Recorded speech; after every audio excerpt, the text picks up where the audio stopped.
Feliz martes 8 de septiembre ya y estamos ya regresando a lo que son las labores normales en Estados Unidos después del feriado por el Día del Trabajo. Ya lo que se estaría abriendo pues también es esa temporada otoño-invierno que siempre marca el Labor Day y estamos iniciando esta semana corta de operaciones bursátiles con una cantidad de información y de eventos que van a marcar la semana desde el regreso de los legisladores, los senadores estadounidenses a Washington. Estamos hablando del Brexit, estamos hablando de también la vacuna y estos pronunciamientos que están haciendo las grandes farmacéuticas de comprometerse a no sacar ninguna vacuna o entregarla reguladora hasta que no se pruebe la eficiencia y la seguridad, entre otros temas que quiero discutir con José Luis de Haro, quien ya me acompaña desde Nueva York, y por supuesto que hay una enorme expectativa también, José Luis, porque cerramos la semana pasada muy mal pensando si esto es una corrección o no, y ya empezamos a ver que hay tendencia a la baja, tendencia negativa para los principales índices bursátiles. ¿Cómo estás?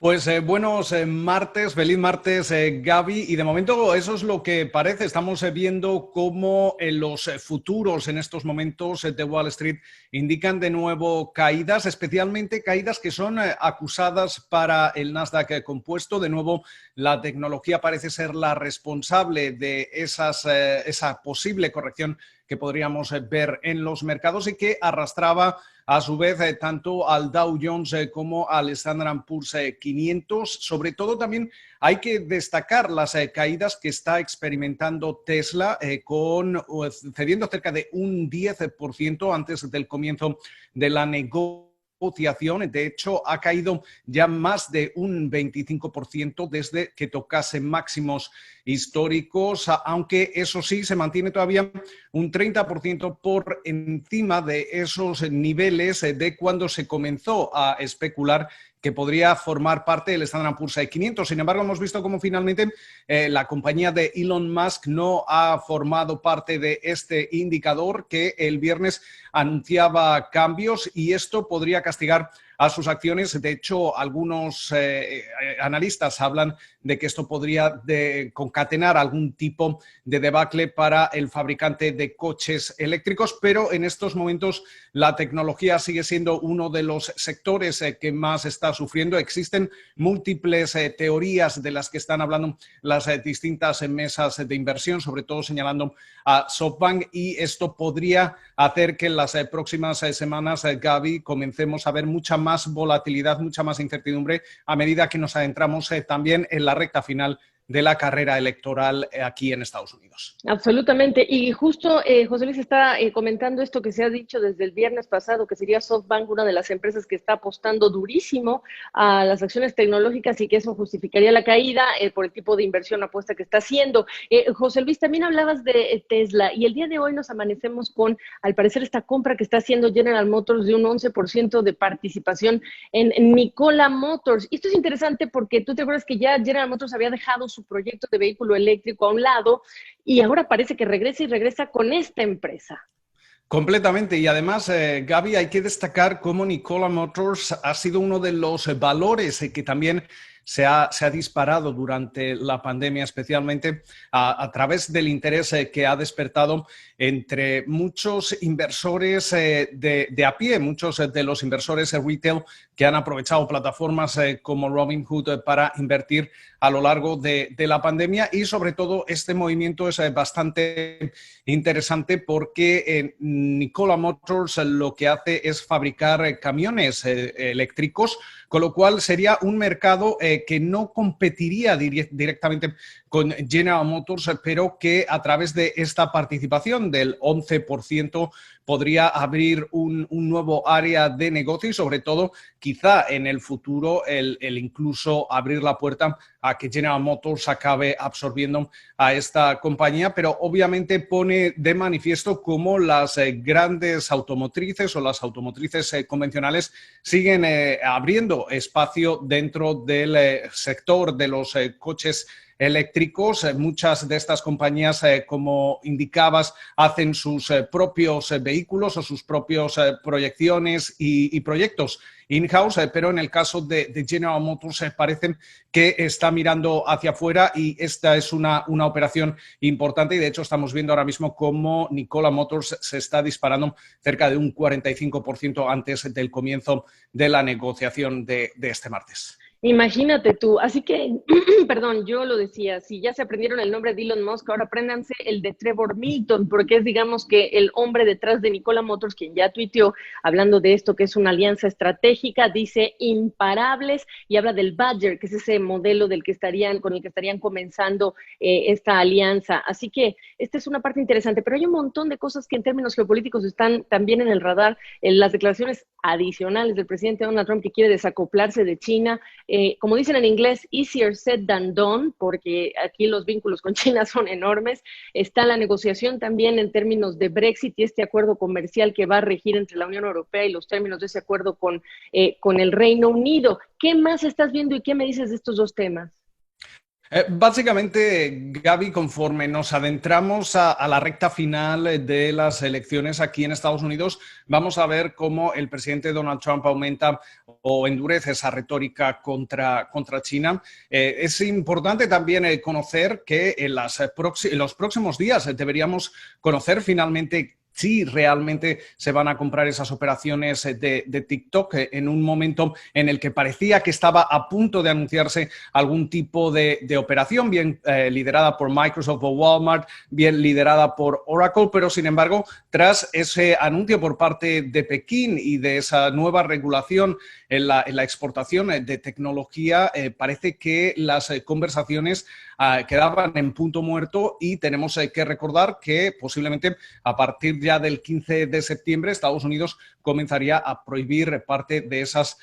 los servicios de TikTok aquí en Estados Unidos. Mientras tanto, se habla del posible desacoplamiento. Obviamente, esto llevaría mucho tiempo y costaría mucho tanto a la economía estadounidense como a la China, y especialmente uno de los primeros pasos que deberíamos ver para ese desacoplamiento es deshacer completamente esa fase 1 del acuerdo comercial, algo que de momento la administración Trump no ha dado a conocer. De hecho, en agosto veíamos cómo finalmente se acababa revisando esa fase 1 y parece que ambas partes estaban en sintonía, con lo cual es distinto ese mensaje político. No hay que dejarse tampoco llevar por el mensaje político que vamos a ir viendo de endurecimiento por parte del presidente Donald Trump versus con lo que realmente va a seguir siendo la agenda, pero obviamente esa retórica va a endurecerse durante las próximas semanas, y veremos a ver también cuál es la respuesta de China en un momento en el que obviamente las tensiones entre las dos mayores economías del mundo siguen rigiendo buena parte de lo que sí está siendo las tensiones geopolíticas en todo el mundo. Mientras estamos hablando, estoy viendo que el índice Nasdaq, los futuros están cayendo 3%, o sea que ahí viene otra vez esta sangría, esta corrección que sugerimos entre comillas como corrección, pero al final del día es una muy fuerte caída.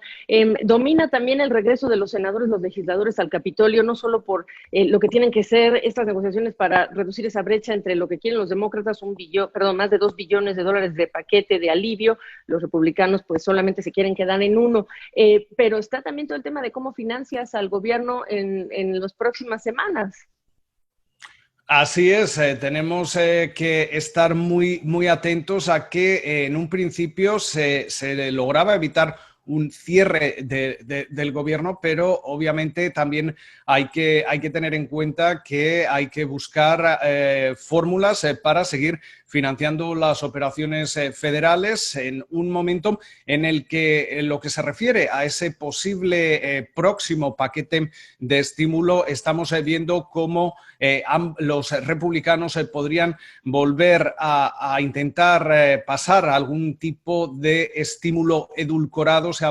Ya hablábamos en agosto sobre ello, de un posible paquete de $500.000 millones que incluyan algún tipo de ayudas para las pequeñas empresas, el programa PPP de protección de nóminas, en el que también se sigan ofreciendo ayudas adicionales a los desempleados, pero que sería un paquete mucho menor al que buscan los demócratas, pero para ello los republicanos tendrían que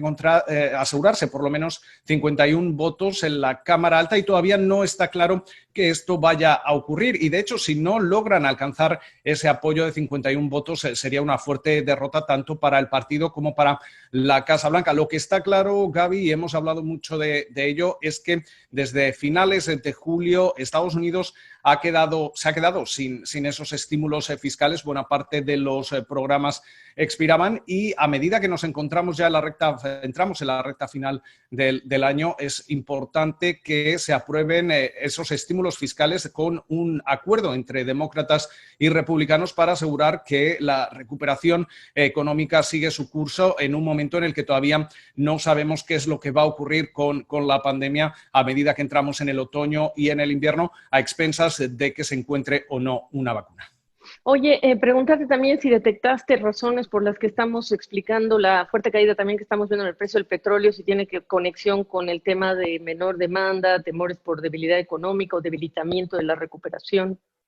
Seguramente en estos momentos, Gaby, a medida que estamos viendo más datos macroeconómicos, es cierto que vimos un impulso económico a nivel global a partir de mayo, junio, pero a finales de julio ese impulso inicial que ofrecía bastante optimismo en las bolsas, entre los economistas, parece que ha comenzado a disiparse, y no solo aquí en Estados Unidos con la falta de los estímulos, sino también en otras partes del mundo, a medida que en algunos países, por ejemplo, en Europa ha habido un repunte de casos, otros países en mercados emergentes están comenzando ahora mismo, o no comenzando, siguen viendo un aumento importante de casos, especialmente en estos momentos en India, y todo ello puede hacer que esa demanda de petróleo vuelva a flaquear, y por eso que estemos viendo esa nueva caída en los precios